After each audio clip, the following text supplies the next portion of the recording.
أعوذ بالله من الشيطان الرجيم.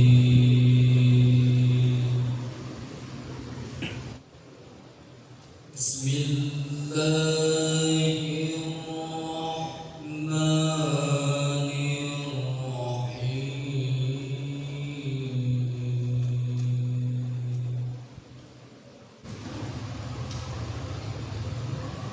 يا أيها الذين آمنوا أطيعوا الله ورسوله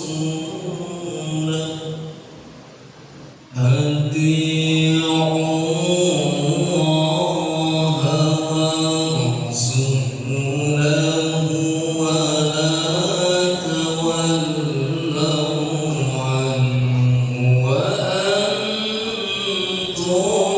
تسمعون.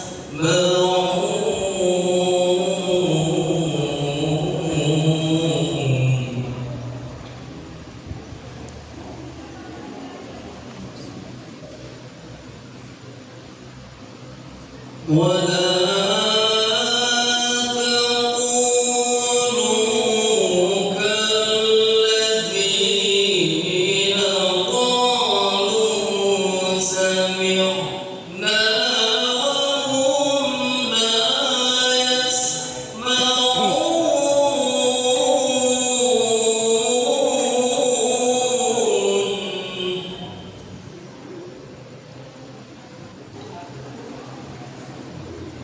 إن شر الدواب عند الله الصم البكم الذين لا يعقلون.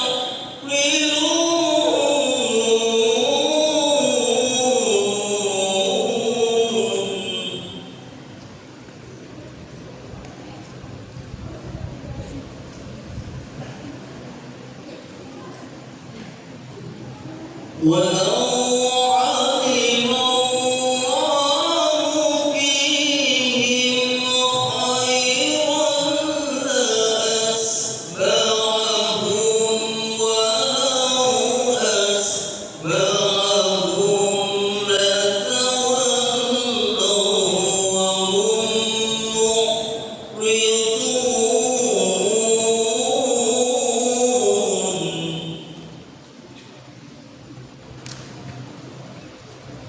ولو أسمعهم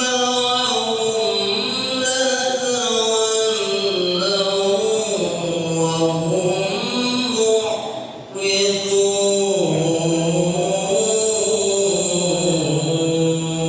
معرضون. صدق الله العظيم.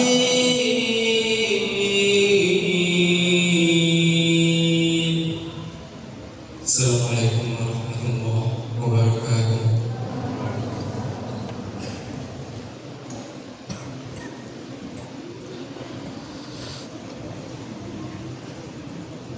Selanjutnya, kata-kata sambutan sekaligus pembukaan acara oleh pembantu rektor 3 bidang kemahasiswaan kepada Bapak Dr. Baidowi SPMB dipersilakan.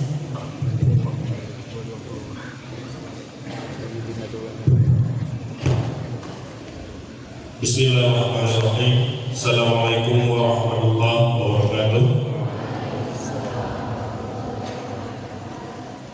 Assalamualaikum warahmatullahi wabarakatuh.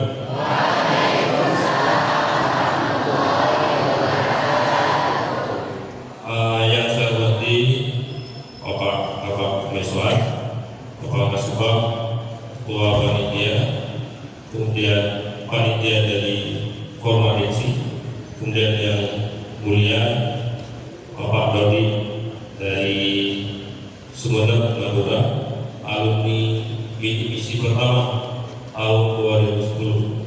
Beliau juga sudah melanjutkan S2 di Amerika dengan beasiswa LPDP Kemudian yang saya hormati dari sekalian yang sudah berhadir di tempat mulia ini, alhamdulillah mungkin dengan izin Allah hari ini adalah peserta yang paling banyak. Saya tidak bisa menghitung, cuma data yang saya tanya sama ketua dari koordinasi ini mencapai 1.600 orang. Berarti jumlah penerima bidik misi tahun 2019 juga segitu. Kita sudah punya kuota adik-adik 1.600. Total penerima bidik misi kita tahun 2016, 17, 2015, 16, 17, 18 itu sekitar 6.309 orang kalau tak salah data. Nah, adik-adik sekalian, hari ini adalah hari terakhir kegiatan pelatihan soft skill. Harapannya tentu adik-adik dapat berkiprah tidak hanya di tingkat Muallim Saleh daerah. Saya maunya ada yang mewakili mahasiswa penerima bidik misi ke tingkat nasional. Yang tahun itu ada agenda, salah satunya adalah kalau di bulan Agustus saat memperingati ulang tahun kemerdekaan, penerima bidik misi ini diundang oleh Presiden berarti di Istana Negara. Dari tahun 2010 sampai sekarang Muallim Saleh belum pernah satu orang pun, walaupun selalu masuk 3 besar nasional penerima mahasiswa penerima beasiswa bidik misi. Nah, saya ingin tahun ini dan ke depan ada di antara kalian itu yang mewakili Muallim Saleh sebagai mahasiswa penerima bidik misi ke tingkat nasional. Itu harapan. Kemudian adik-adik, saya juga ingin menyampaikan bahwa nanti tahun 2019 tahun ini akan kita asramakan di Rusunawa penerima bidik misi, tapi tidak semua, mungkin yang kuliah di kampus Rilet, tapi kalau yang kuliah di Bukit tidak mau tinggal silakan. 3 bulan pertama itu tidak dipungut biaya, khusus laki-laki, perempuan dulu. Bulan selanjutnya itu akan dipungut 50.000 satu orang mahasiswa per bulan. 50.000 satu orang mahasiswa per bulan. Itu rencana. Kalau kalian tidak setuju, tidak dipungut.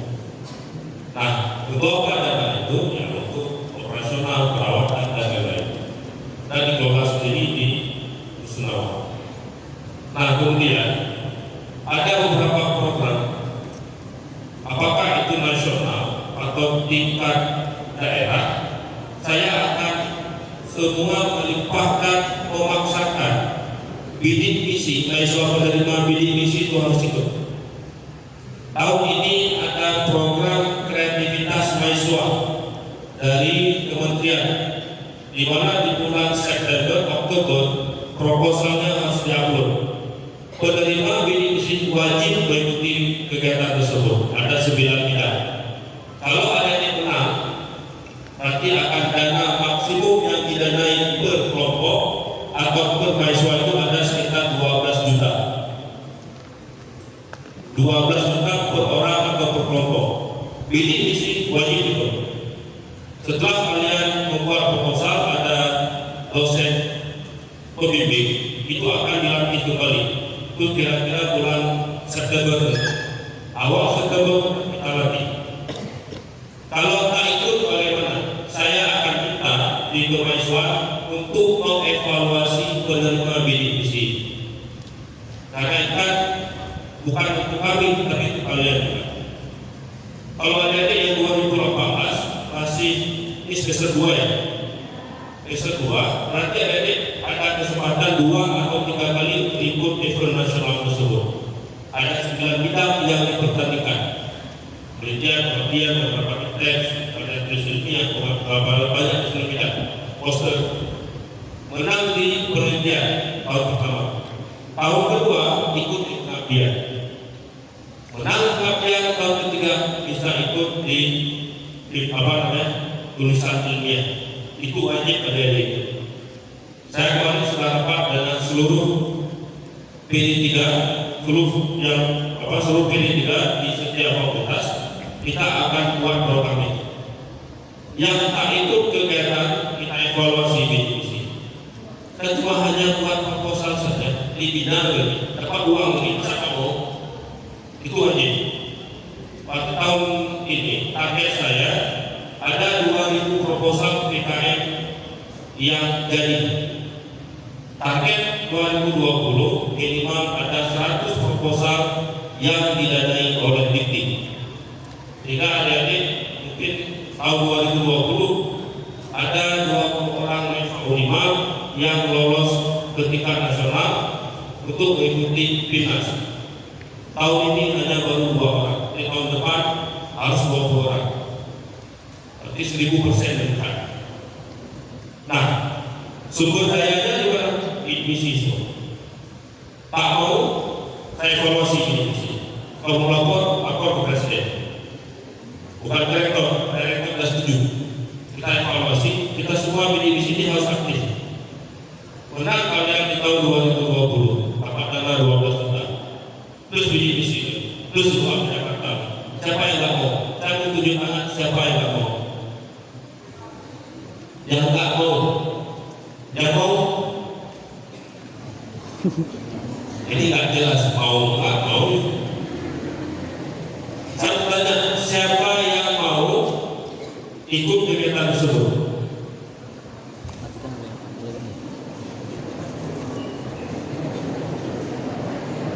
Ini coba berdiri kamu di belakang si kacamata. Di belakang si kacamata kamu. Nggak di belakang kamu berdiri. Kamu nggak tunjuk tangan, nggak mau kan? Kenapa nggak mau? Hah? Mana nampak tangannya di bawah tangannya? Kenapa nggak mau? Dari fakultas mana? Prodi? Studi evaluasi.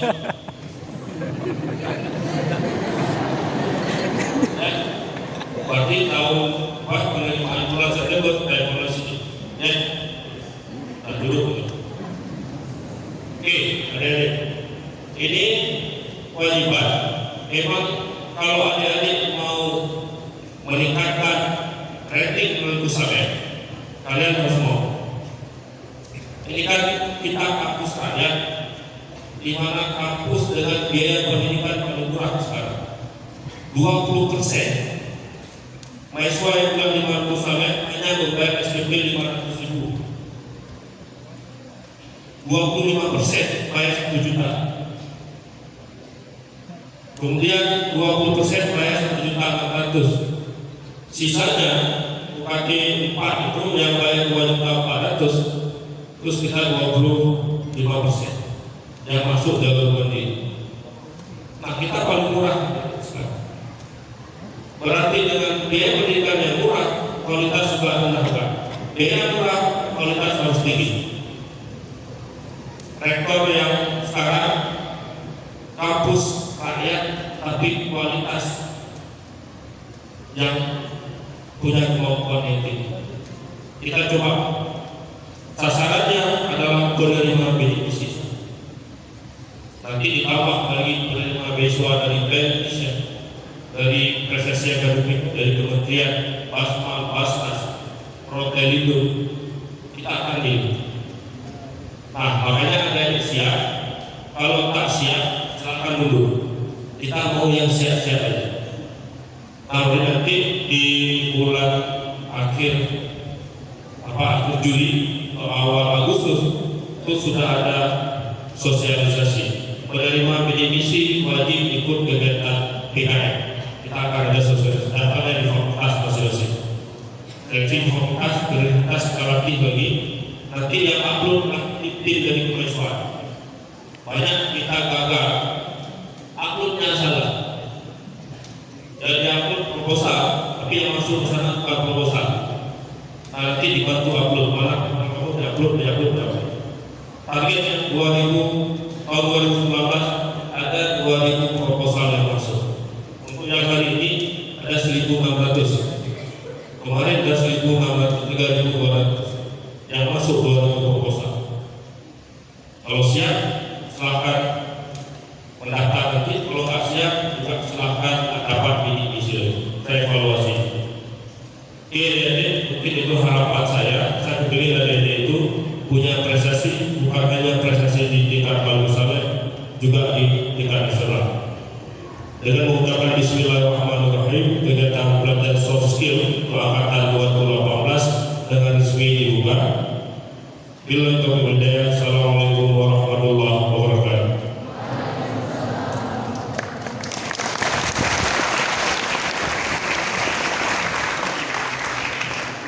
Terima kasih kepada Bapak Dr. Biden.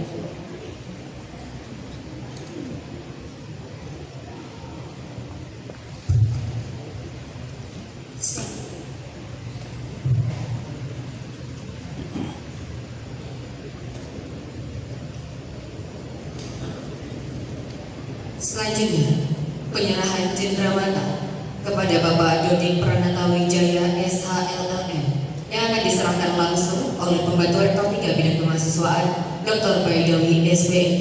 Kepada keduanya, dimohon mengambil tempat.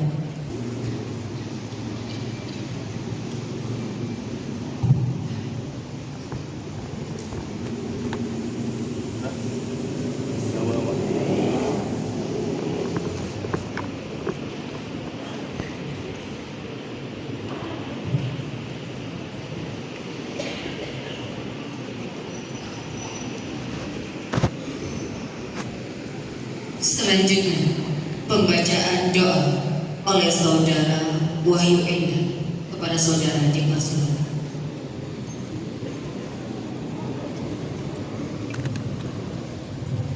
Assalamualaikum warahmatullahi wabarakatuh. Mari kita berdoa sejenak. Fatihah kita.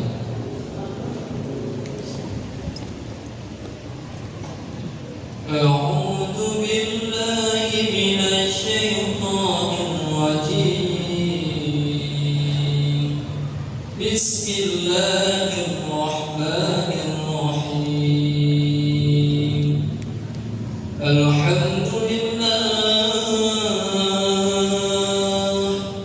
Alhamdulillahi ala nikmatil iman.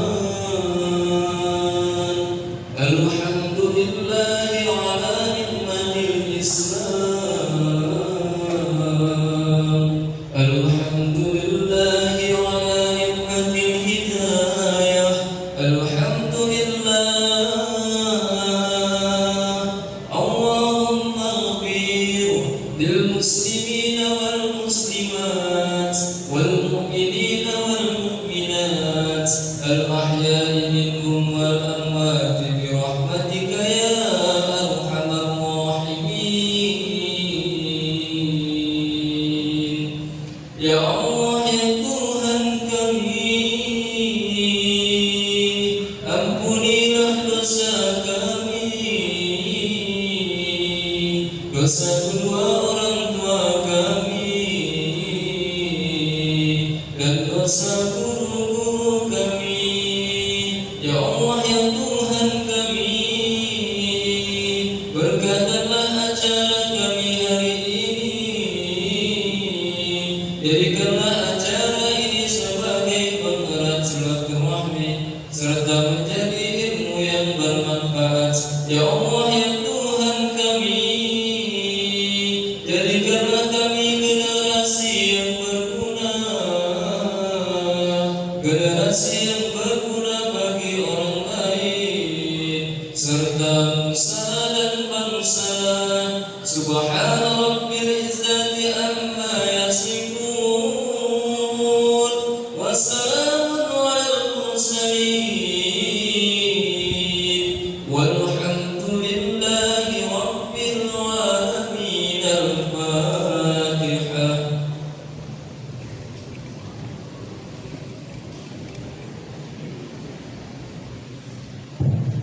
Assalamualaikum warahmatullahi wabarakatuh.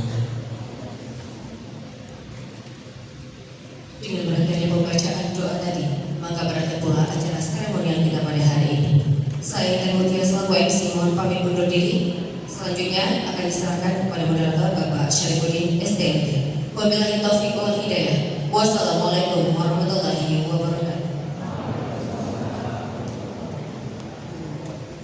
Di materi selanjutnya, saya paling jauh presentasi di UI kemarin. Di UI, di ITB ada, beliau sudah ke Spanyol. Kemudian beliau saat ini sebagai dosen di Indonesia. Terus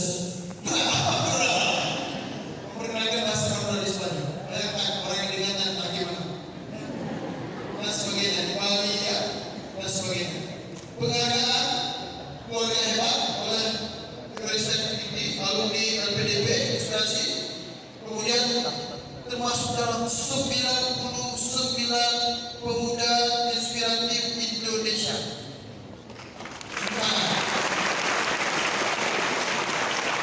Bayangkan berapa juta pemuda, ini lebih juta pemuda. Tapi beliau masuk 99, ya 99. Berapa juta? Saya juga kemarin dulu ya, mau 99, di 99 orang gagal. Baik, putra Nusantara, bintang tamu dan sebagainya, ya, dibaca sendiri saja tidak lagi. Nanti kalau perlu lebih itu boleh telepon beliau, ya, ada sebagainya. Kemudian untuk kalau presiden apa? Presiden apa? Ada tahu? Presiden mahasiswa. Ini bagi yang berprestasi. Beliau presiden mahasiswa. IPK lulusan 3,75. Kita masih ngeluh. Ya. Saya nggak bisa organisasi karena banyak tugas. Saya nggak bisa organisasi karena macam-macam. Ya. Beliau bisa menggabungkan dua hal yang sama-sama sukses, organisasi dan akademik. Nah, ini cuma pikiran banyaknya supaya jangan kamu. Sebenarnya harus berdiri, tapi nggak perlu berdiri. Nanti saya bilang selamat pagi, kembali banyak. Ya, tapi bilang selamat pagi ya. Tapi titiknya di atasnya. Nanti yang sampingnya kalau lebih ke kiri ke kanan, ya, bisa ya. Kemudian saya suka foto misi sebutkan fotonya ya. Oke? Foto misi yang ini suka. Selamat pagi, kawan-kawan. Kemudian foto misi sebutkan. Wajah tercengang. Ada apa ya? Saya sebutkan foto misi tercengang semua di balik. Berarti mereka itu melayani untuk misi tersebut. Baik. Satu orang saja. Silakan bawa ke sini foto misi. Silakan bawa. Oke. Terus sini. Cepat. Foto misi. Sini dia dulu. Come here. Oke, ya. Terima kasih. Come here.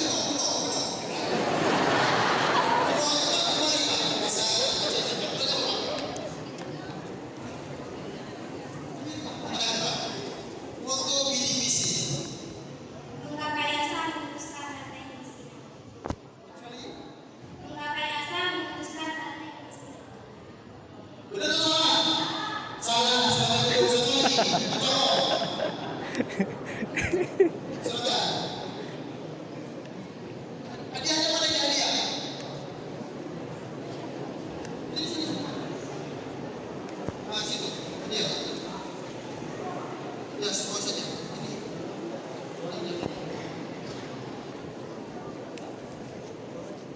Ada lagi hadiah.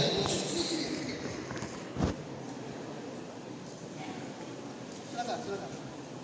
Baiklah, untuk diskusi yaitu menggapai asa memutuskan mata rantai kemiskinan. Sekian. Ada yang kelebihan. Ya.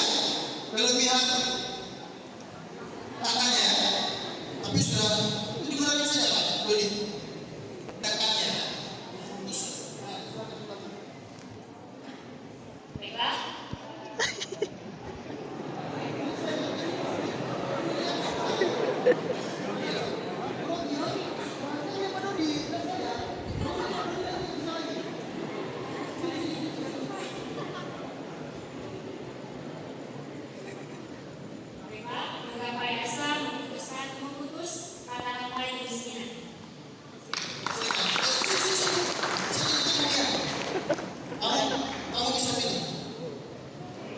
Yang mana?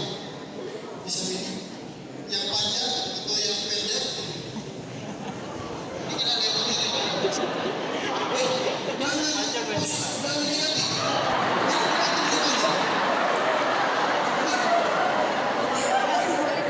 diganti. Ini yang panjang.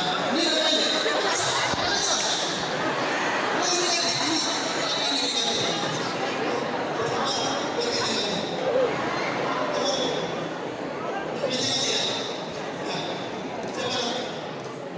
Hasan. Maka nama saya Hasan dari jurusan Ilmu Komunikasi angkatan 2016.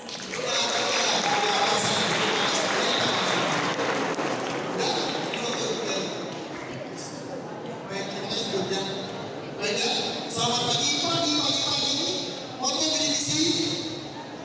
Mengapa rasa memutus rantai berdiskusi? Mengapa rasa memutus rantai kemiskinan?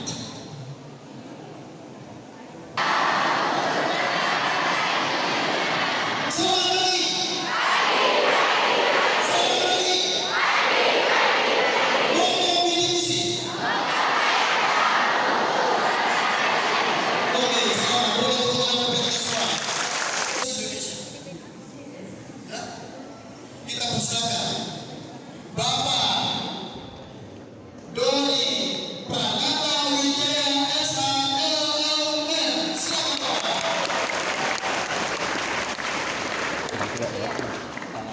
Iya, sesuatu ini. Iya, samping. Iya, ini samping dia. Ini yang maju.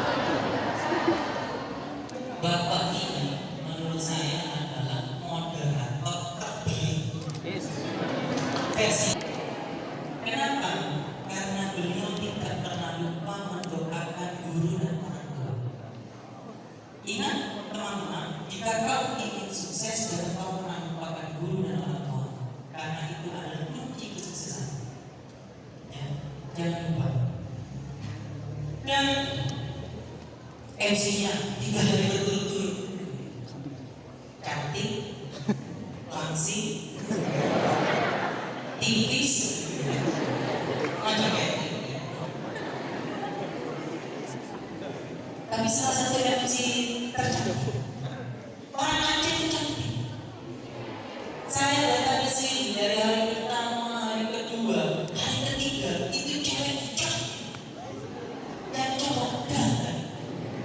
Yang hari pertama, hari kedua, cantik sekali, dan sekarang cantik.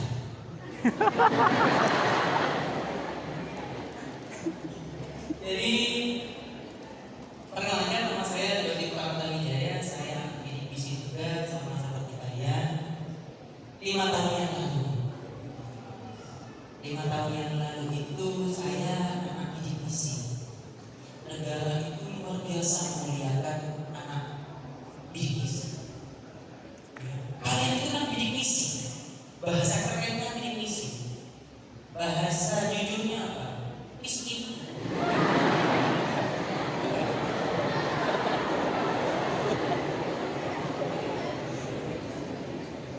Jujur apa? Jadi saya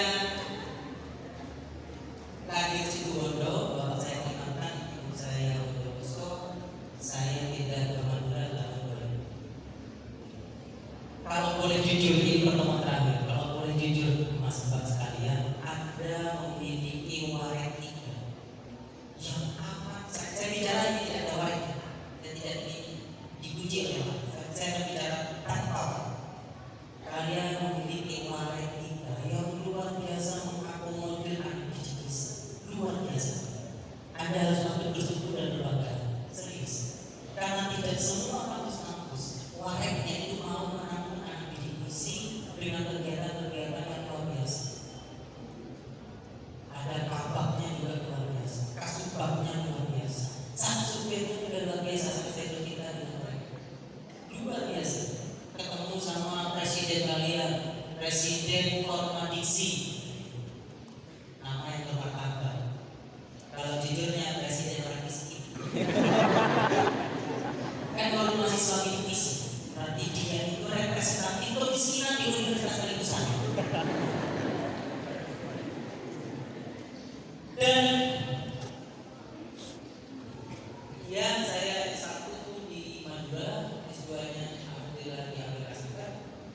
S3-nya juga alhamdulillah dapat beasiswa juga ke Amerika Serikat di universitas di mana Presiden Amerika Serikat ke 42 sekolah di Georgetown University.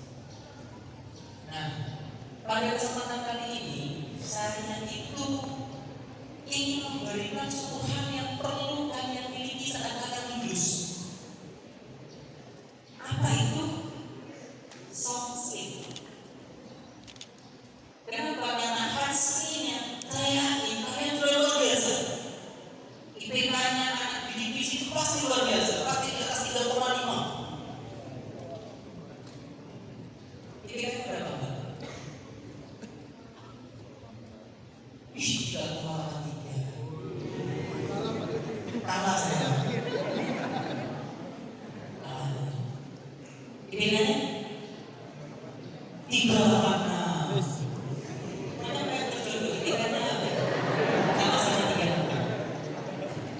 Kalau dia punya anak, IPK anaknya pasti 4,5. Ya kan ya, 8 kali 8 dibagi 2 rata-ratanya. Dan kenapa kita membutuhkan soft skill? Kenapa kita membutuhkan soft skill? Karena kita hidup di negara +62. Saat kita hidup di negara +62, IPK itu tidak menjadi satu-satunya kunci untuk kalian itu sukses, tidak. Tetapi ada hal-hal komponen yang lain yang bisa membuat Anda sukses hidup di negeri ini. Hidup di negeri ini. Apa itu? Sekarang teman-teman, mas-mbak sekalian, sudah tidak lagi tren Anda ingin pintar sendiri, ingin sukses sendiri. Kenapa? Karena kita perlu berkolaborasi. Jadi dari sekarang Anda harus pintar-pintar berkolaborasi dengan orang yang nantinya akan menimbulkan yang disebut dengan networking. Networking yang baik itu pasti diciptakan oleh komunikasi yang baik. Dan biasanya kalau sudah memiliki komunikasi yang baik, kekompakannya pun baik. Saya tidak tahu ini kompak atau tidak anak di divisi di Universitas Malaysia. Kita cek. Kalau di tangan saya ke kanan, kalian tepuk tangan sekali saja. Kalau yang cowok di sini tepuk tangan yang 2 kali. Kenapa? Kalau yang cewek maunya 5, 1 saja seperti itu. Kalau yang cowok pengennya 2 kali. Tapi yang cewek ngomong sekali saja Pak. Kalau kau ingin 2 kali sekali saja. Ini kedua kali kau tinggal aja aku bantai. Ini instruksi bagi hai para wanita yang di luar pun dipersilakan. Tak kompak, mau cewek atau cowok bisa. Nafsu saja. Tak kompak, tak kompak.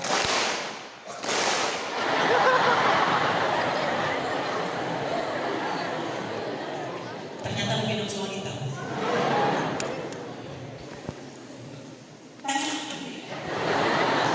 Karena dibilang nafsu.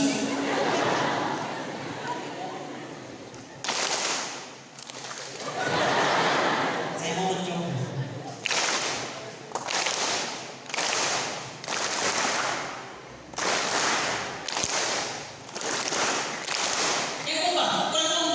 Kita kita akan ini masih. Kalau sampai ada yang lulus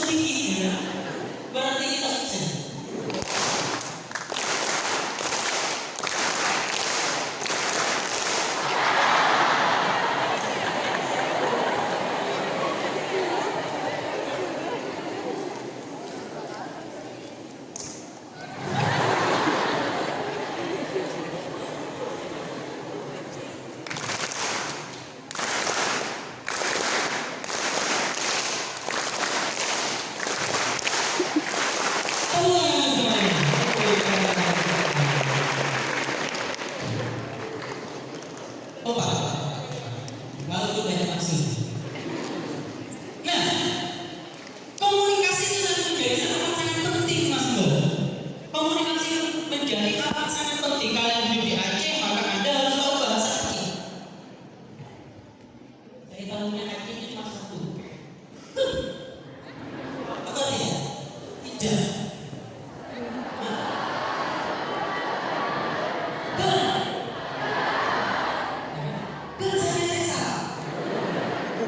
Kenapa? Karena ada wanita di sini dan bisa mensalahkan. Tak pernah kita itu lagi di dalam kita. Padahal tadi sudah saya katakan bahwa dulunya sedikit. Komunikasi itu menjadi penting.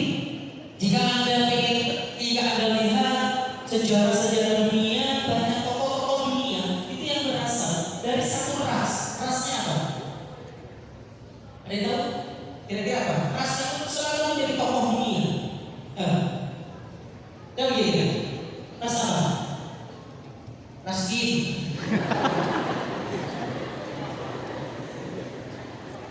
Ras yang menjadi salah dunia adalah Yahudi. Yahudi itu selalu jadi tokoh dunia. Keren deh. Yang menciptakan Microsoft, Bill Gates, kabarnya Mark Zuckerberg yang mendirikan Facebook juga kabarnya banyak orang Yahudi, tak ada orang Aceh di Facebook. Kenapa? Karena Yahudi mendidik anaknya melalui latihan sosial itu sudah dari ikannya. Waktu ikan cuma sudah eksi ada berapa? Pintar nih. Dari waktu dia keluar dia kan nangis.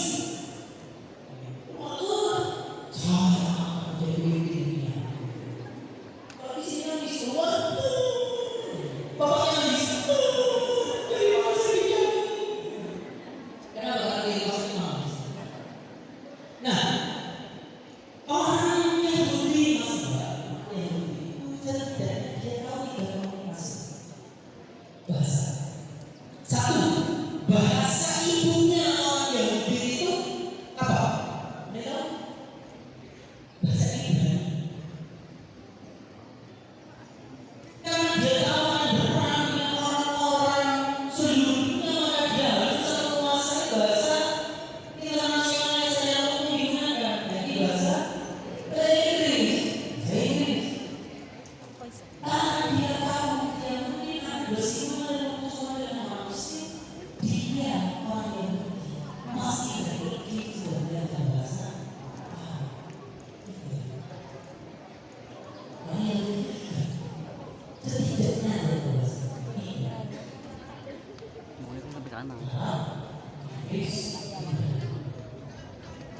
Ada lagi beberapa bahasa. Dua, satu bahasa Indonesia, dua bahasa Aceh.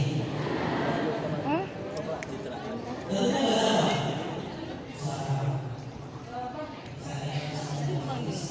Amerika Serikat.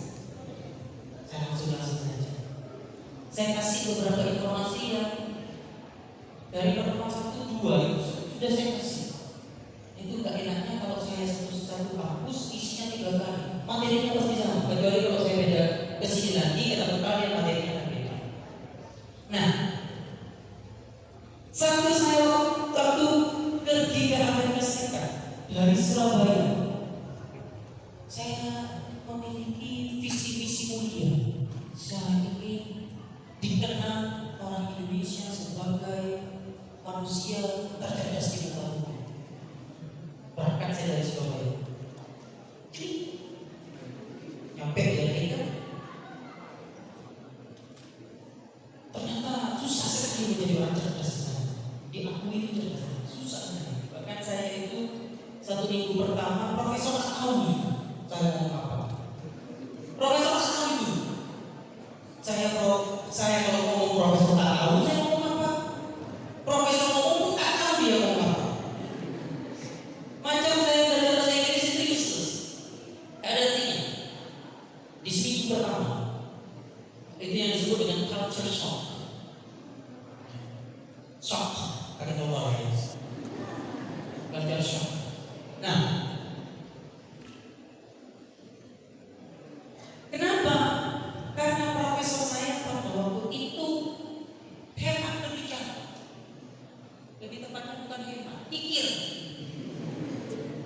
berbicara. Jadi kalau dia ngomong itu, good morning everybody.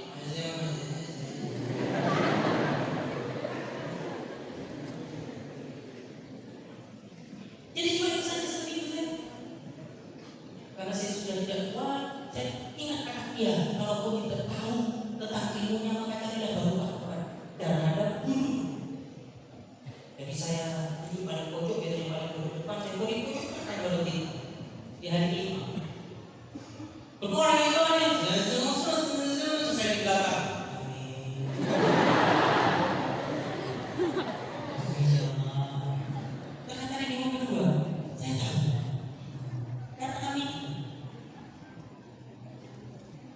Saya stres di semester pertama karena semester pertama itu tidak sama satu semester dengan di sini. Satu semester di sana itu hanya 3 bulanan, hanya 3 bulan. Kalau di sini kan 6 bulan, bisa kurang bisa lebih dikit. Di sana 3 bulanan, hampir 4 bulan, kadang kurang dari 4 bulan. Berarti 1 bulan setengah, dipotong 1 minggu saya tak mengerti apa-apa. Sebulan setengah itu langsung tes. UTS di sana itu tak ada orang mau nyopet, ada orang mau nyopet, ada. Kenapa? Karena penjaga di sana itu langsung dari federal, dari pemerintah, bukan dari profesornya atau dari tekniknya, bukan. Jadi apa ya? Lembaga pengawas independen macam KPK. Datang satu kelas paling maksimal itu isinya 20 orang, yang jaga 5 orang, CCTV-nya 2 dan 4. Tak kuat ya kan? Dalam kehidupan.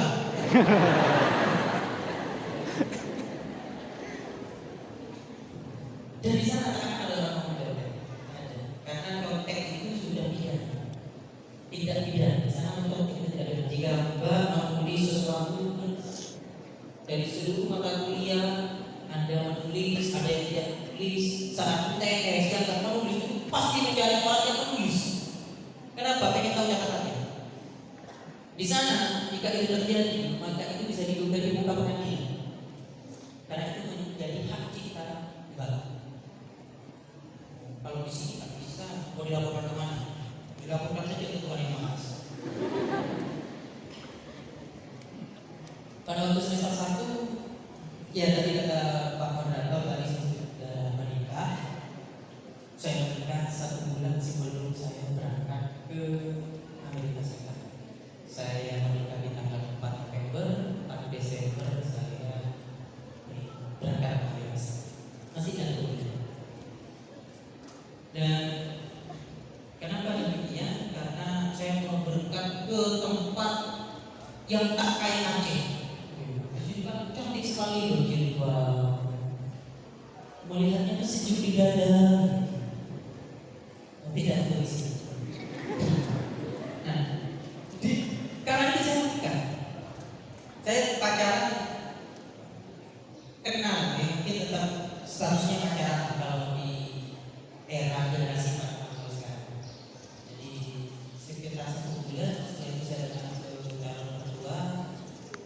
Saya ngomong ke calon mertua,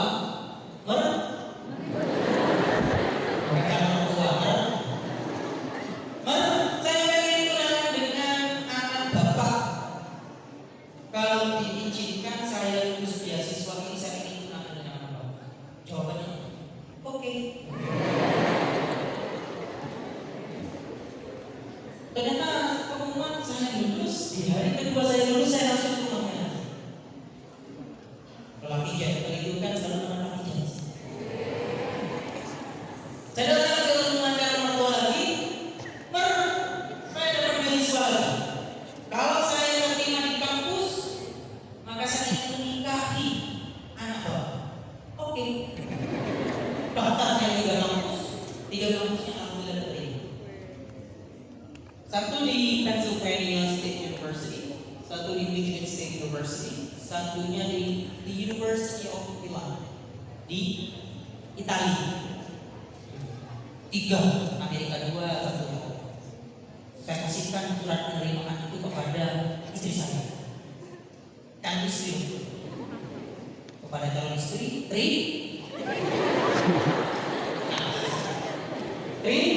saya terima di 3 kampus, pilih, pilihan itu adalah 4 bulan.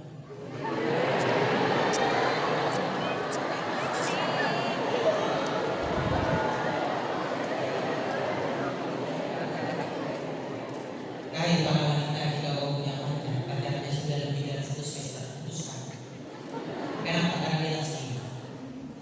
Tak serius dia. Jadi kalau sudah lebih 1 semester tak serius dia. Kalau dia serius 1 bulan dia tentang orang tua. Memesan aplik. Pak, kalau perempuan, saya ingin memesan aplik untuk tahun depan. Lulus akan saya nikahi. Karena ada kotak medis.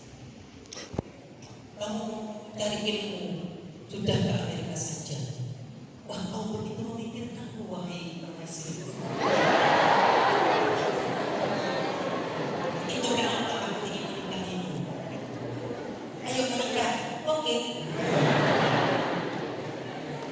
Menikah, saya berangkat ke Amerika Serikat. Nyampe di Amerika Serikat, saya harus bawa istri kuliah dengan bahasa Inggris. Terus kerja juga. Kenapa kerja? Karena pada waktu itu saya Desember Januari istri saya datang. Terus bulan Februari saya hamil. Kalau Anda tidak memiliki komunikasi yang baik, maka susah. Apa yang saya lakukan? Maka setiap hari, walaupun saya di Amerika, saya belajar bahasa Inggris. Bagaimana caranya? Saya tidak ingin berkumpul dengan orang Indonesia beberapa saat, tak tiap hari, beberapa saat. Jadi Senin sampai Jumat saya harus bertemu dengan Ika. Kenapa? Kalau saya bicara dengan orang, belajar dari dia. Bagaimana aksennya, bagaimana cara pengucapannya, terus kalimat ekspresinya bagaimana. Jadi ada kata-kata yang tidak bisa diurai itu dengan grammar, tak bisa. Kenapa? Karena itu bahasa ungkapan, tak bisa. Bisa dia. Untuk di kelas bagaimana? Saya baca buku. Buku di sana mahal-mahal, buku di sini murah-murah. Itu kenapa? Karena pelagian di sana ada. Pelagian sehingga kebanyakan yang datang itu bukan mahasiswa. Walaupun ada beberapa yang mahasiswa juga. Jadi saya masuk di kelas pertama, direkturnya datang, macam kayak ketua itu datang, ditanya, kamu di belakang, sampai di direkturnya nanya, saya jawab apa? Pertanyaannya apa?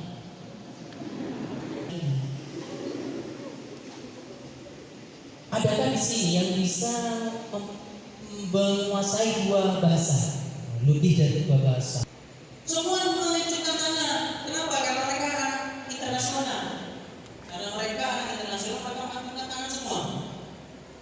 Ada yang 3 bahasa, juga tangan lagi ada sekitar 4 atau 5 orang. Itu orang Eropa. Jadi dia orang Belanda tahu bahasa Prancis, atau dari Roma, orang Roma tahu bahasa Prancis. Roma Prancis itu macam kayak dari sini ke Aceh. Ada yang 4 bahasa, ada yang 5 bahasa. Semua mata tertuju pada saya. Yang paling tajam itu mata cewek usia. Cuan, cantik, macam kayak mannequin, mannequin. Apa mannequin? Patung busana yang dikasih busana apa saja pasti cantik. Pada wajahnya pasti cantik. Dia mantap pada saya. Berbahasa. Kenapa? Karena orang yang bisa 3 bahasa, kecerdasannya di atas rata-rata. Ada yang 5 bahasa, yang cewek usia 6 bahasa saya. Ada yang 7 bahasa saya. Satu ruangan itu berdiri masuk, saya jadi kelas. Saya kan punya cita-cita sebagai mahasiswa tercerdas, orang manusia tercerdas. Macam visi saya akan terselesaikan. Mereka berdiri standing applause. Yang paling keren itu yang cewek usia cantik mas. Nggak langsing lah, langsingnya kayak MC. Putih, kayak tembok putih, tinggi, tipis. Macam kayak trik kan? Nah, dia menatap mata saya, cuantik doang. Sampai saya itu salah tingkah. Dilihat saya kan, yang warna hitam itu di loke-loke, Pak. Yang hitam itu jadi loke-loke menurut saya. Macam kayak kemeja. Nanti nge-close, direkturnya nanya, bahasa itu berbeda-beda. Ya berbeda-beda, bahkan untuk aksennya saja. Vokabnya beda, aksennya beda, but the meaning is the same. Tapi maknanya sama. Wih, itu langsung mereka katakan pada saya. Macam kayak ini, atau semua pada saya. Tapi beda. Ini kan macam lihat saya kayak ini punya utang berapa? Itu penuhnya dengan penuh gairah, ingat orang usia. Sebenarnya itu ditanya sama direkturnya, give us the example. Give us the example. Kami berikan kami contoh. Oke, saya berdiri. Begini. Sombong. Sombong syariah. Jadi di Madura itu ada kabupaten Sampang, Bakalan, Pamekasan, Sumatera. Saya berbagi, saya tatap semua orang sambil membusukkan dada. Sombong. Saya sebutkan saja. Sangat. Sudah. Sangat. Pamekasan.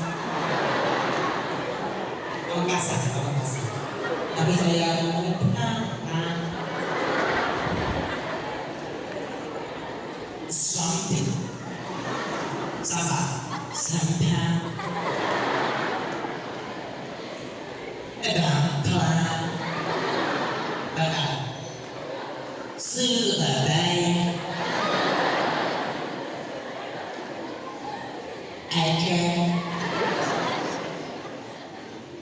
Bahasa Indonesia Papua. Mereka semua begitu panas.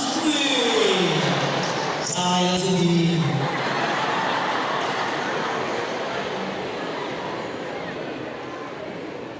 Tak mau kali direkturnya dia ngomong, give us the words. Berikan kami kata-katanya.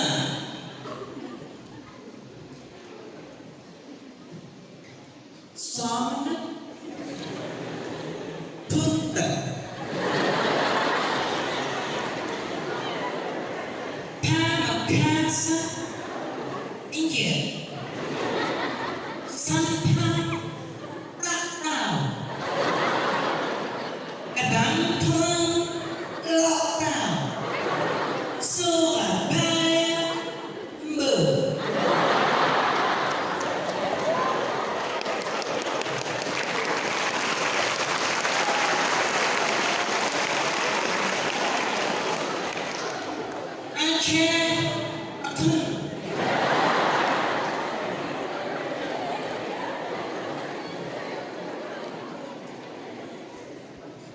Indonesia tidak, Papua tidak.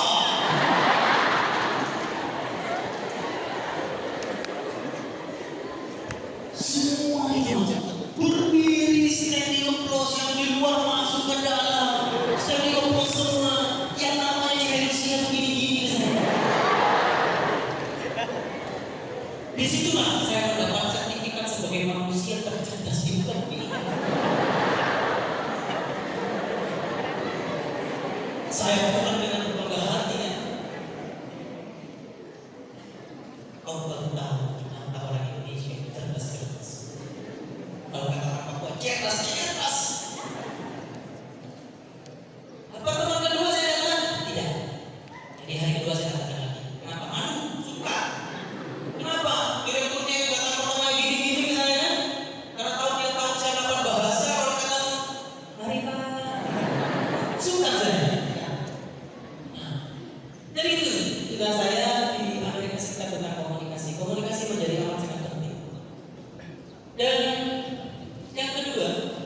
Yang perlu Anda miliki saat Anda lulus itu bukan hanya tentang komunikasi, tapi yang Anda perlukan itu adalah time management.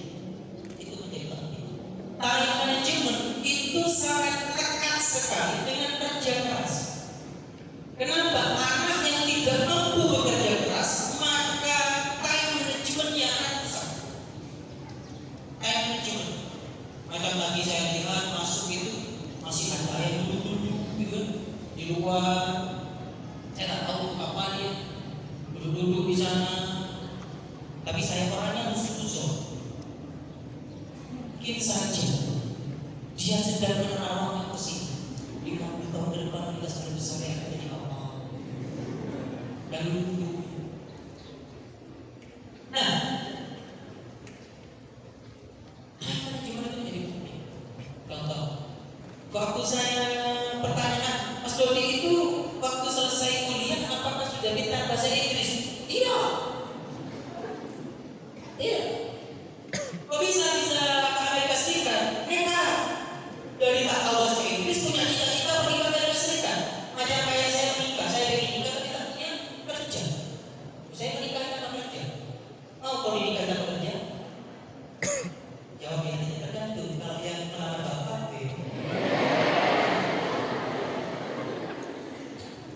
nah, tak ada kerja saya. Jadi kalau ada itu pulang kau dengan Bismillah. Kalau saya tidak pulang kau dengan tesis baik jadi berdua, oke. Time management. Bagaimana saya bisa mengatur waktu untuk belajar bahasa Inggris? Saya harus sadar diri, saya tak tahu bahasa Inggris, tapi saya punya cita-cita pergi ke Amerika Serikat. Maka saat saya lulus, saya jual semua yang ada. Kenapa? Karena khususan bahasa Inggris secara jujur saja mahal. Khususan bahasa Inggris Indonesia ayah mahal. Mahal sekali. Anak divisi mana pintar bahasa Inggris, buat makanan susah. Apalagi buat khususan bahasa Inggris. Jadi dulu waktu saya kuliah saya bisa beli motor. Dulu saya jual motor saya bikin saya belajar bahasa Inggris. Tapi saya apa? Kalau saya mengandalkan kursus saya akan tidak pintar. Terus bagaimana caranya? Saya bikin schedule, Mas. Saya bikin schedule buku macam kayak buku arisan, buku suami. Saya bikin time schedule. Di jam berapa saya bangun, di jam berapa saya harus tidur, di jam berapa saya harus. Dan itu tidak bisa diganggu gugat. Di hari itu, walaupun saya sudah mau menikahi sama wanita, yang namanya handphone itu saya matikan terus. Hanya saya gunakan di hari satu dan ini. Dan tidak ingin disibukkan dengan hal-hal yang tidak patut untuk disibukkan pada waktu itu. Kenapa? Karena saya paham, saya tak bisa menemui di sini, saya tak bisa menolong orang lain. Bahkan istri saya untuk mengingat hati saya. Jadi saya harus serius. Belajarnya bagaimana? Saya belajar dari jam 4 hafalan. Jam 4 sampai tidur itu antara jam 1 sampai jam 2 malam. Berarti saya itu belajar sekitar di kisaran 18 sampai 20 jam sehari. Sisanya istirahat itu cuma makan dan sholat. Gitu saja. Bukan kok. Dan dirinya dia. Nah, time management itu erat kaitannya dengan kerja keras. Bagaimana saya harus tidur, bagaimana harus bangun. Saya ketemu dengan orang saat dia ketika 3,98 anak bidik misi mahasiswa sudah terbaik di Universitas Diponegoro, Fakultas Teknik. Ketika 3,98 dia daftar jadi juga. Dia tirakatnya itu dia puasa 1 tahun full, tak berhenti 1 tahun untuk daftar jadi. Namanya inisialnya Nurhan. Nah, cerdas, salah satu mahasiswa divisi yang menurut saya cerdas, pintar, tekun sekali. Karena dia dalam kondisi berpuasa, saya tidur jam 1:30, dia pun tidur Mas Bang. Saya bangun jam 4, dia yang bangunkan saya. Saya tidur, dia pun tidur, saya bangun, dia sudah bangun. Sampai dia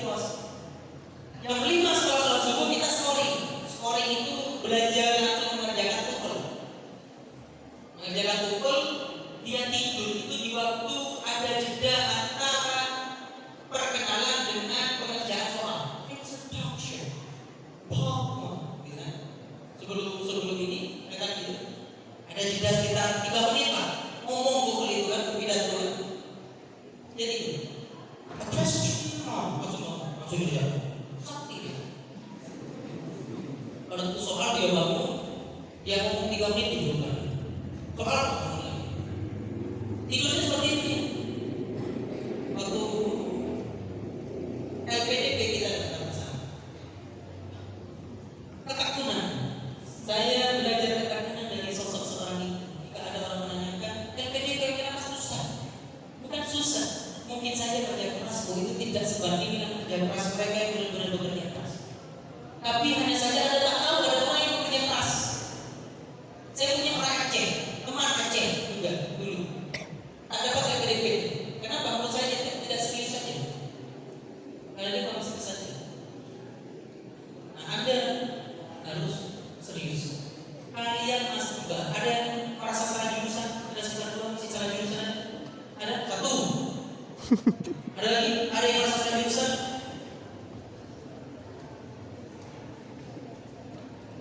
Mas juga, saya kasih tahu. Jurusan apapun Anda akan sukses jika Anda serius. Tak perlu kau merasa salah jurusan. Ada yang di sini pengen jadi profesor, nanti katakan kita amini bersama-sama. Alhamdulillah. Baru pertemuan ketika ini banyak yang pengen jadi profesor. Maka 4 tahun 5 tahun ke depan, maka banyak profesor-profesor besar di Indonesia berangkat dari masjid ini. Kita akan bersama-sama. Kenapa? Karena profesor itu tujuan bangsa. Sebesar apa?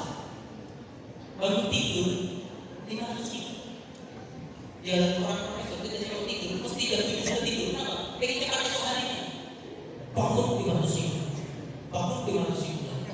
1 bulan 15 ribu. Beda lagi pokok, lagi tidak pokok, lagi sekunder, lagi tiket semua. Jadilah profesor. Besarkan kampus paling besar dengan profesor. Semoga yang nanti menjadi profesor kelak menjadi profesor berkata Allah. Jangan pengen jadi DPR. Wih, 1 maka masih dia harus jadi DPR. Saya punya teman. Presiden mahasiswa di Universitas. Wakil presiden mahasiswa saya yang barusan terpilih sebagai DPR RI termuda. Umur 29 sudah jadi DPR RI. Dulu waktu acara seperti ini kita hanya siapa yang jadi DPR RI? Dia bukan aku sendiri. Mungkin saja kelak kau akan menjadi DPR RI juga. Amin. Saya pengen jadi calon presiden. Wih, pengen calon presiden. Siapa yang pengen bakal calon presiden? Siapa yang pengen jadi Pak Kapolres? Siapa? Ada yang pengen jadi Pak Kapolres? Ada yang pengen jadi jenderal? 1. Nah, kalau ini salah masuk jurusan. Kenapa? Karena harusnya ini tidak dilakukan saya. Harusnya tidak ada di kepolisian dari sekarang. Ya, kalau ini salah jurusan nggak? Ini salah jurusan. Ini salah jurusan. Nah, siapa yang pengen jadi menteri? Alhamdulillah. Semoga yang pengen jadi menteri Allah. Siapa yang pengen jadi gubernur? Saya pengen jadi gubernur. Wih, gubernur wanita 1. Wih, 3 wanita lagi. Semoga jadi gubernur ya Allah. Saya pengen jadi bupati. Wih, itu bupati ya. Wih, itu Pak Pati. Wih.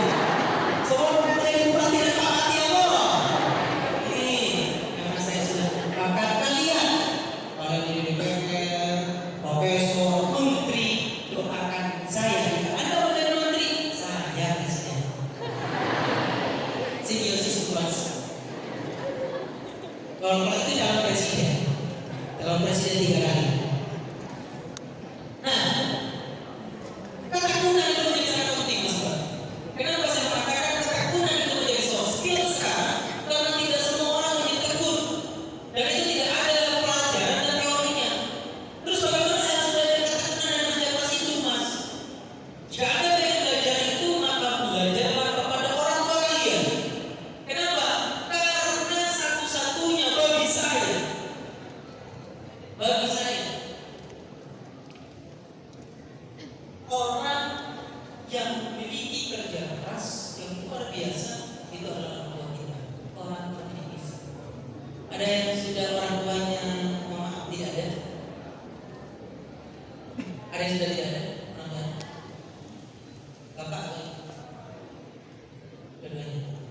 Ya.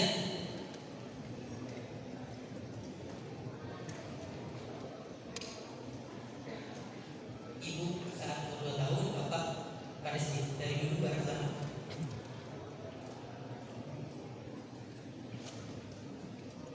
Kalau sekarang senang diri, maka insya Allah Allah meninggikan derajat.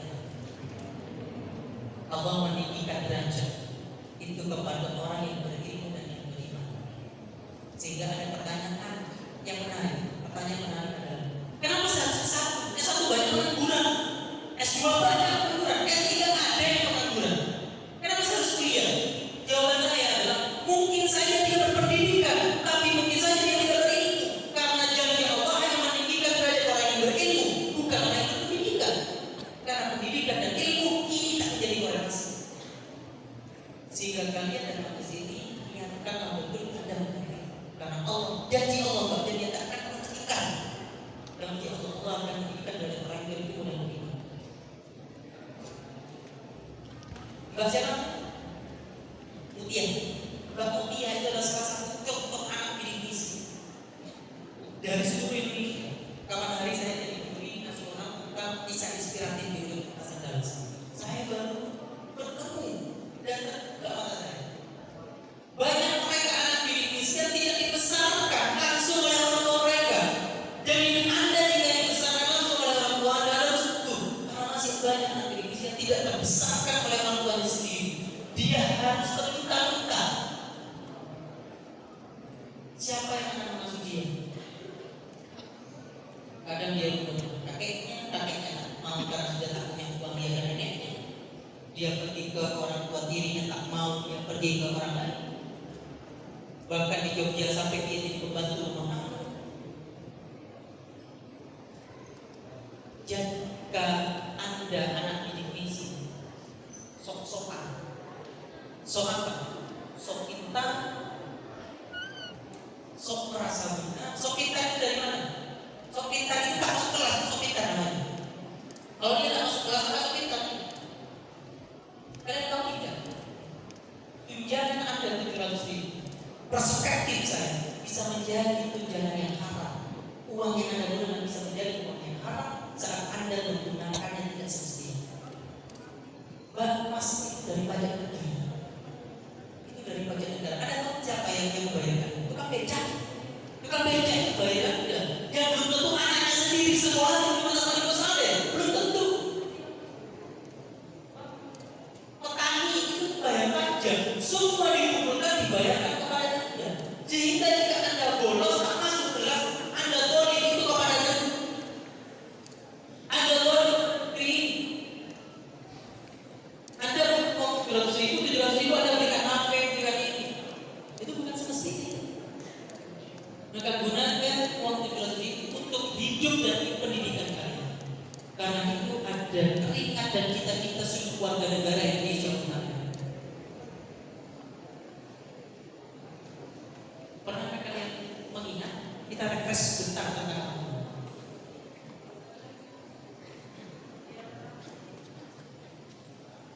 ada pertanyaan. Pertanyaan 2 kali berturut-turut pertanyaan. Mas, apa motivasi terbesar Anda? Motivasi terbesar saya itu adalah ibu bapak saya. Tak ada lagi bapak saya itu supir truk. Ibu saya itu penjual mesin. Toko berasal dari beasiswa saya.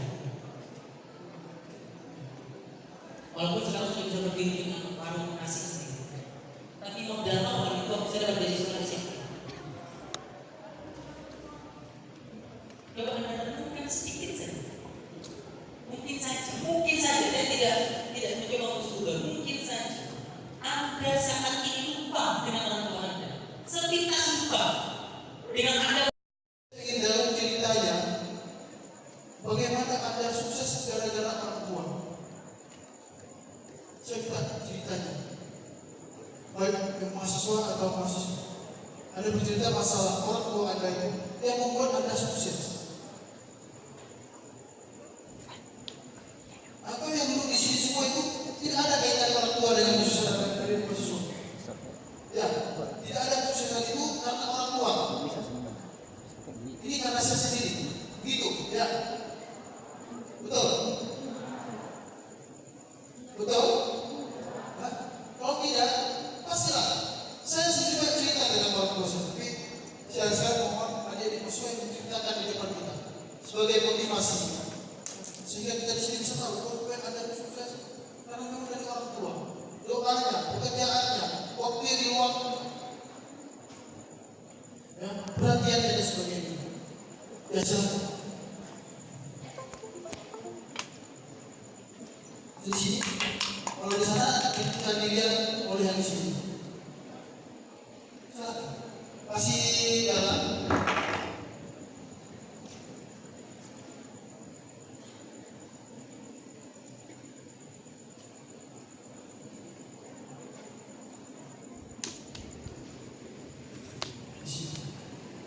Ceritakan bagaimana orang tua Anda itu membuat Anda sukses. Assalamualaikum warahmatullahi wabarakatuh. Perkenalkan, nama saya Faiza Lutfia. Saya dari Fakultas Teknik jurusan Kimia, angkatan 2018. Ibarat kata, seorang anak itu tidak ada. Ibarat kata, seorang anak pasti punya cita-cita untuk membanggakan orang tuanya. Tidak ada konsep seorang anak yang tidak ingin membanggakan orang tuanya. Baik itu dia dari lahir dari seorang orang tua yang tidak mampu ataupun yang sudah mampu, mereka pasti ingin membanggakan orang tuanya. Nah, di sini saya ingin menceritakan bagaimana kenapa saya ada di sini dan bagaimana perjuangan orang tua saya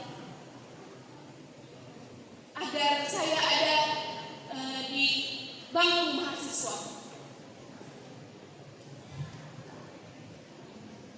Saya tamatan dari pesantren, tapi yang namanya pesantren itu punya SPP yang sangat tinggi, tapi orang tua saya untuk saya, untuk anaknya, dia berani banting tulang untuk kita.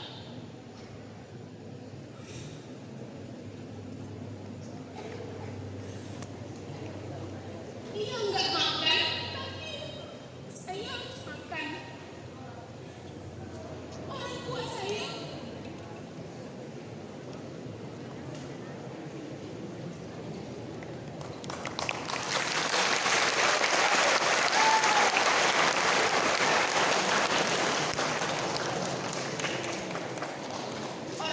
banting tulang untuk anaknya, tapi saya sadar pada saat saya melihat orang tua saya luka pada tubuhnya untuk mendapatkan uang untuk membayar SPP saya. Di situ saya mulai sadar bahwasanya orang tua saya sangat menginginkan saya bisa ada di bangku mahasiswa. Di situ saya sudah mencoba untuk di awal saya cerita pada saya ingin masuk kuliah, saya sudah mencoba untuk jalur SN, tetapi ridha Allah tidak meridhakan saya pada SN. Saya coba untuk SD. Di situ saya betul-betul ingin membanggakan orang tua saya, membantu orang tua saya harus lewat di SD. Saya belajar dari subuh karena di subuh ada berkat bisa ibarat kata melekat. Kalau kita belajar di subuh, dari subuh saya lupa makan siang, saya lupa makan sore, pokoknya harus besok SD saya harus lewat. Waktu diperiksa umur saya ibarat kayak mana sebenarnya?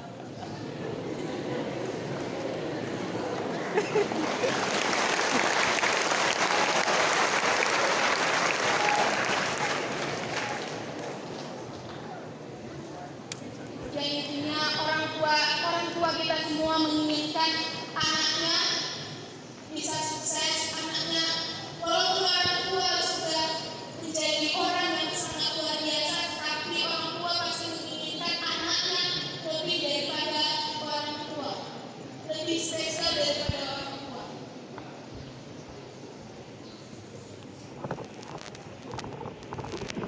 Cukup sekian dari saya. Assalamualaikum warahmatullahi wabarakatuh.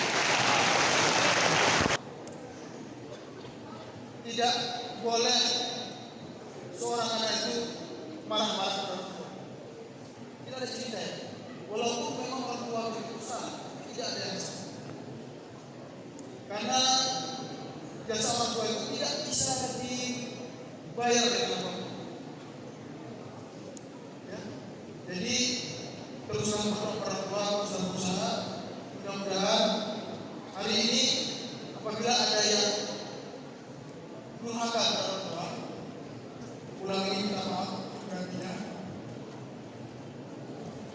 Karena surga saja ada di ada di mana surga? Ada hadisnya? Tahu hadisnya? Coba. Apa? Fakullahuma qaulan kariman. Begitu artinya surga, tapi di beberapa ini. Baik, terima kasih. Ya, kita boleh bros.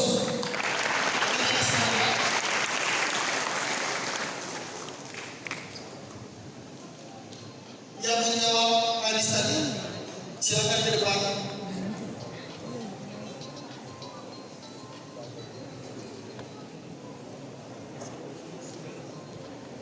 Ini bisa simpan foto Pak Dodi. Ini foto-foto disimpan di sini. Baik. Terima kasih. Ini kata waktu kita minta ada satu. Coba bertanya ini sini. Satu, dua, tiga, empat, lima, enam. Dua, tiga, empat. Ya, nanti ya, tanda ini apa? Ini kan kemudian siapa lebih cepat? Yang tadi saya katakan pertanyaan. Hitungan sampai di 3. Hitungan di 1,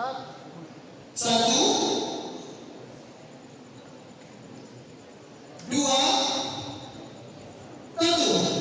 Nah, belum. Sampai 3. 1, 2, 1. Bisa kan 2, 1, 2. Tapi nggak ada tadi 3. Baik. Kan 3.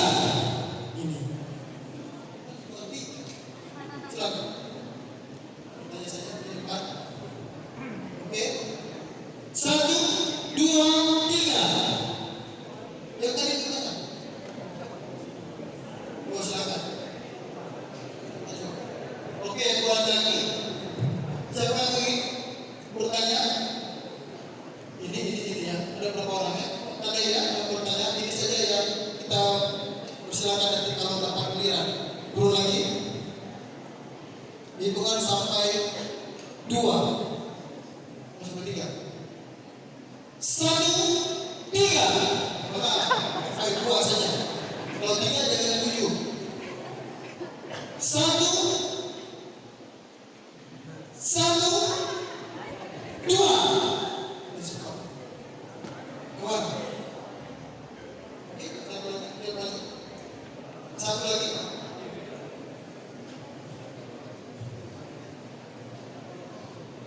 Dua. Sana. Dan sana. Silakan.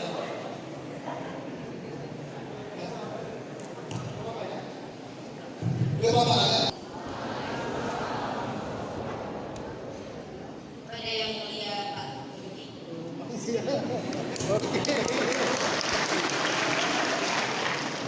Sebelum bertanya, saya ingin bercerita sedikit. Saya bercita-cita sebagai dosen.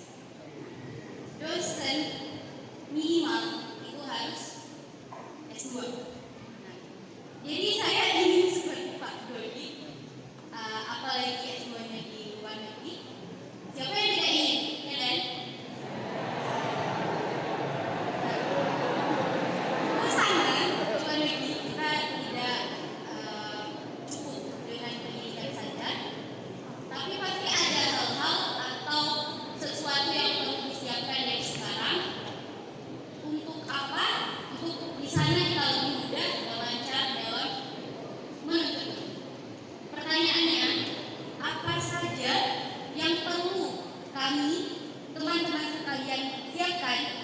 untuk bisa menempuh perguruan tinggi di luar negeri. Assalamualaikum warahmatullahi wabarakatuh. Assalamualaikum warahmatullahi wabarakatuh. Perkenalkan, saya Nora Damayanti dari jurusan Pendidikan Matematika. Di sini saya ingin bertanya pada Pak Dodi. Sedikit itu saya suka bergabung di organisasi. Organisasi kan itu berguna juga untuk melatih kita dalam soft skill. Tapi terkadang banyak dari pihak mahasiswa berpikir untuk apa masuk organisasi, itu kan cuma kumpul-kumpul sekedar acara-acara biasa.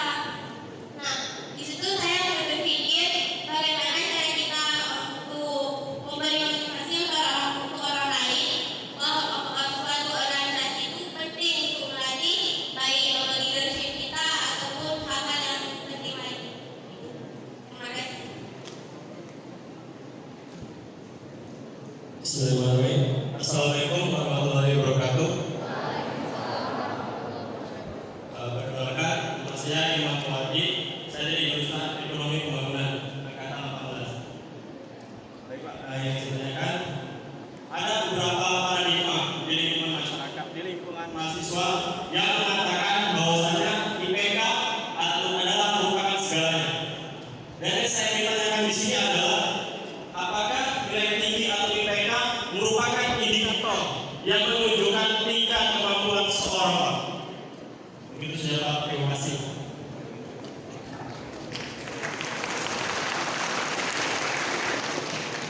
Assalamualaikum warahmatullahi wabarakatuh. Nama saya Anakmal, saya dari Fakultas Pertanian, Prodi Ilmu Kelautan, angkatan 2018.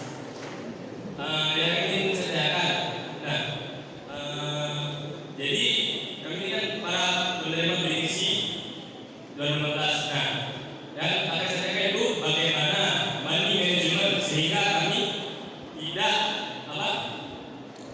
tidak boros dalam mengelola uang bidik misi ini, Pak. Karena ada beberapa yang mungkin lazim ada para penerima bidik misi itu menggunakan uangnya untuk hal di luar kuliah.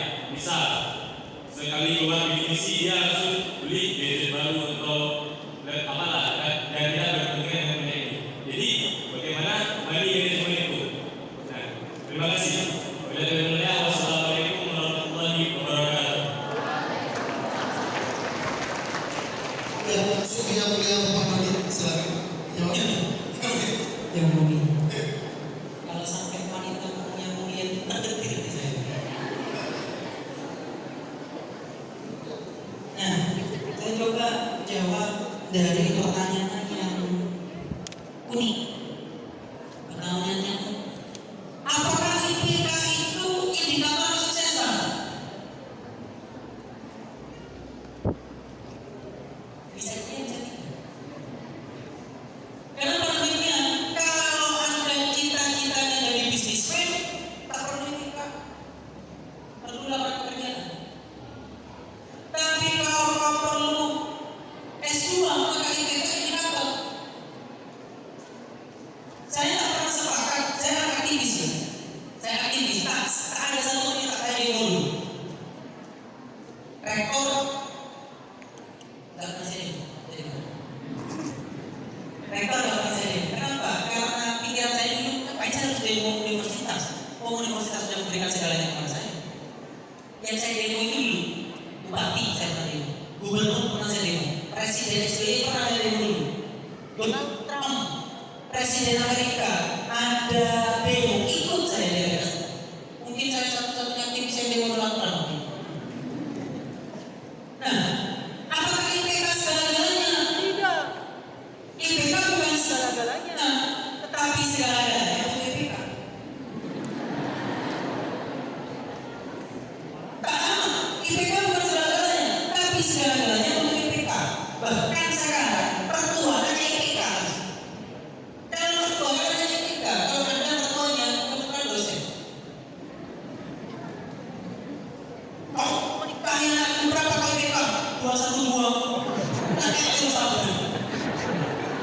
212 Biro Sampel. Nah, IPK bukan segala, tapi segala-galanya. Sekarang untuk IPK, karena IPK itu indikator. Kenapa indikator? IPK itu bukan indikator keilmuan saja, benar. Kenapa? Karena nilai yang diberikan oleh dosen tidak semata-mata itu dari indikator keilmuan Anda. Ada kayak siapa A, pintar, tidak, bisa saja cuma belas kasihan saja. Bisa saja, karena bisa saja dosen pandang kayak saya itu mas kasih nilai cuma 3 A, B, E, ada C lagi. Indikator saya akan dapat B. Yang penting etikanya bagus, jujur dapat B. Tapi kita kontek, saya dapat pastikan E. Dia masuk tanda tangan, tanda absen temannya, saya dapat pastikan di hari itu juga dia E. Aku yakin E. Itu indikator saya. Jadi IPK itu bukan hanya indikator keilmuan, tetapi indikator etika, komunikasi dengan dosen. Jadi jika Anda ingin S2, IPK berapa minimal bidik misi untuk S2? 3,5. Anda pengen daftar LPDP, jalur bidik misi itu minimal IPK 3,5. Jadi IPK bukan segala-galanya. Ada lagi orang mengatakan tidak perlu lulus cepat. Ya, tak perlu lulus tepat waktu. Yang penting tepat di waktu yang tepat. Wah, itu paling anak sekitar 14 yang ngomong seperti itu. Coba lihat, yang ngomong seperti siapa? Anak sekitar 14. Tak ada orang anak sekitar 7 yang ngomong seperti itu. Nah, tetapi ingat, jangan pernah bangga Anda menghina seseorang. Itu hanya karena kita. Bahkan saya dosen tak pernah menghina mahasiswa saya yang IPK-nya 2,5, 1,2 kan. Kenapa? Karena saya mungkin saja yang IPK 2,12 itu kan menjadi bisnismen, kelak bisnis besar. Yang IPK di atas 3 sekian mungkin saja di IPK di atas 3,5, kemungkinan besar sekali dia akan jadi partner saya nanti dari pembicara di depan saya, karena mungkin sama-sama jadi dosen. Jadi jangan pernah kalian menghina seseorang karena semua adalah ciptaan Allah. Kalau Anda menghina seseorang karena wajahnya, itu secara langsung Anda menghina penciptanya. Hati-hati, tak pernah Anda mungkin berpikir, jelek, hitam. Ya kalau benar. Tapi tak perlu kau sampaikan, melukai hatinya. Bagaimana proses melatih manajemen untuk uang tidak unik ini? Bagaimana caranya? Oh, saya. Waktu saya jadi bidik misi, uang bidik misi saya itu hanya 500.000. Cukup. Kok bisa cukup? Kebetulan saya tidak ngekos, diambil anak oleh sekarang jadi wakil rektor di kampus saya.